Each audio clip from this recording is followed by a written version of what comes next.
Bryce Young, I truly believe, is one of the best players, not just quarterbacks, best players to ever come through Tuscaloosa, Alabama. The unfortunate reality is he has decided he will take his talents to the NFL. So you turn the page and you say, okay, well, who's going to be the next quarterback? What does life look like after Bryce Young leaves the program in 2023? Well, you got Jalen Milroe, 6'2", 212-pound quarterback, special athlete, gifted runner, capable passer. I want to make sure I say that. He is a capable passer. You've seen it multiple times last season, but you also saw inconsistency. He was a 4-star consensus player in the 2021 class. You got to have a little bit more consistency from him going forward for him to be the starting quarterback. Threw 5 touchdowns, 3 interceptions, right around 58% completion percentage. Saw him start against Texas A&M. I don't want to go too hard on one start for the guy, but you have Jalen Milroe, who I believe is very capable and a really good athlete. And then you have Ty Simpson from the 2022 class, consensus 5-star quarterback. He is twitchy. I mean, very, very mobile, can do a lot for you in terms of escaping trouble with his legs. The comp for us here at On3, according to Charles Power, Director of Scouting and Rankings here, is Matt Corral. You remember Matt Corral. A little bit of a backyard edge to him, a playmaker. But for him, very little sample size. I mean, we don't know a whole lot about him at the college level besides whispers and what we're hearing in the scouting report from the high school level. He's about 6'1", 200 pounds, so a comparable frame to Jalen Milroe. But those, to me, are the 2 lead horses right now for this job. Eli Holstein, someone we'll talk about in just a second. At the end of this, I'm going to give you my lean in terms of who I think could be the starting quarterback in 2023. But right now, I think it's these 2 guys. I think it's these 2 guys in terms of what you're looking at going forward. Now, sources close to Alabama have told On3 this is one of the most open quarterback derbies that they've seen in recent memory. Jalen Milroe or Ty Simpson, it would not surprise either of those. It would not surprise anybody, rather, if either of those guys end up starting for you game 1. But spring should tell us a lot about this race. Now, if you're not subscribed, we'd love to have you at the party. This is our first video about this quarterback duel. I promise you, we're going to have a lot of thoughts, a lot of analysis for you as this thing wears on. Y'all, we're doing this video. It's January. We're going to get spring ball. We're going to get more data on these guys. We're going to have a lot to talk about. So make sure you're locked in. Make sure you're subscribed. We appreciate you in advance for that. Also, follow me on Twitter and on Instagram to contribute more to this conversation. My DMs stay open like Isaiah Bond in 2023. I fully anticipate. Make sure you're locked in. Okay, we appreciate you for that. What do they need at this position? I think it's fair to say a lot of what Bryce Young did last year made up for some of the things they didn't do effectively, if that makes sense. Like he was sort of an eraser for some of the mistakes they had. But what do they need at quarterback this coming year? I'll just say this. For all the talk about Alabama not being able to stretch the field last year, what they didn't do well in the passing game, they still have receivers that are explosive and that I think are slept on and need to see more of the football. They need to touch the rock. Isaiah Bond, I truly believe, is a future star at the college football level. He's a guy they are very excited about and could stretch the field vertically in a very big way. Jacory Brooks was a 5-star out of high school. We've seen him flash multiple times for the Tide. Jermaine Burton made a lot of plays last year. You hear what I'm saying.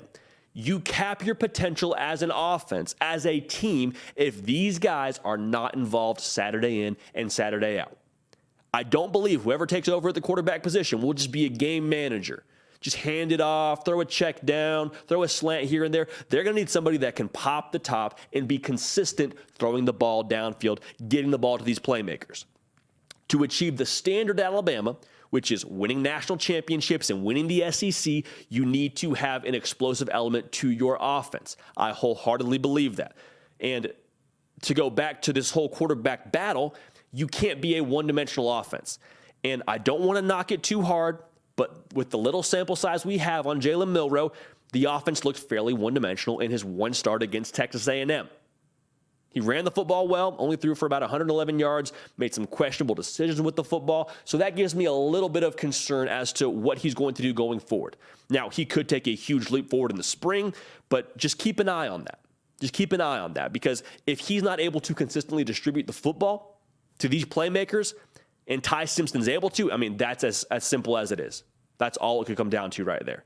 So who's able to get the ball to playmakers? Jalen Milroe can do a lot with his legs. Ty Simpson do a lot with his legs. They're not going to take a guy who's one-dimensional. So whoever's able to separate will be the starting quarterback when the dust settles. Now, in terms of my feel right now, we don't have a lot of sample size, like I said, on Ty Simpson. But what I saw from Jalen Milroe, like I said, gives me concern. So right now, with reserving my right to change as we go forward throughout the spring, I would pick Ty Simpson to be your starting quarterback game one. Jalen Milroe also took snaps at receiver during bowl practice. I don't want to read too much into that, but what does it tell you when they're trying a quarterback out at other positions? One, tells you that he can help you in another position. Two, it tells you that maybe there's something worthwhile to him playing another position during bowl practice. Maybe he can help you there. Maybe he can be more helpful there if you're reading between the lines. So I'm not knocking Jalen Milroe. I fully believe he's a capable passer, but he was too inconsistent for me to feel good to pick him today. Because if he's throwing for 111 yards during the season, that means Isaiah Bond's not impacting the game the way that he needs to be. That means that Jacory Brooks isn't able to impact the game that he needs to be. That's not the way that Alabama's going to live. It's not the way they're going to play football going forward. So here's the X factor in this whole thing. Eli Holstein is a four-star quarterback out of Louisiana. The word that comes to mind when you talk about Eli Holstein, something that Charles Power harps on a lot in his scouting report, is developed. Physically, he is very developed. A guy that is going to walk into your program day one and be further along than most freshmen, you would imagine. The reason that's important, Bill O'Brien is flirting right now with the NFL. That's not a secret. If Bill O'Brien is to take an NFL job and they have a new offensive coordinator, then the playing field gets leveled substantially. I think Eli Holstein then has a much better chance to be your starter day one than he did if Bill O'Brien is the offensive coordinator. The reason for that being, Bill O'Brien right now, his system, Jalen Milroe has had a couple years in it. Ty Simpson's had a year in it.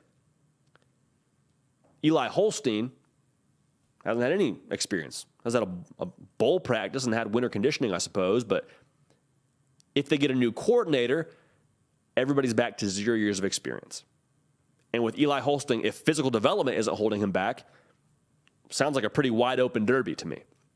And that's the feel as well with people that we've talked to that are close to the Bama program. So keep an eye on Eli Holstein, especially if the domino falls where Bill O'Brien is not the offensive coordinator. But to be honest with you, you got a 4-star quarterback and a 5-star quarterback. First world problems, right? With the standard being as high as they are, that's why we're talking about this. That's why we're harping on who's going to be the quarterback to replace Bryce Young. It's big shoes to fill. The bar is set high in Tuscaloosa, but whoever they put at quarterback, I truly believe will give them a very good chance to get back to the national title because Nick Saban will be placing his bet on that individual. So make sure you're locked in here. Like I said, we're going to talk about this a lot more throughout the duration of spring ball and fall camp. We got you covered. For all things Alabama football, for all things national college football, this is your spot. Year-round, we're doing content. Every single day, covering the sport that you love, that we love, and y'all have built this community. We have built this community together. So thank you for that. Make sure you're subscribed. Follow me on Twitter and on Instagram. Stay with every single thing we're doing here. We appreciate y'all. We love y'all. We're going to keep the party rolling. We'll see y'all next time. Hey y'all, thanks so much for watching. Subscribe to the channel here to make sure you don't miss an episode of The Hard Count. Also be sure to check out other videos on the On3 YouTube channel.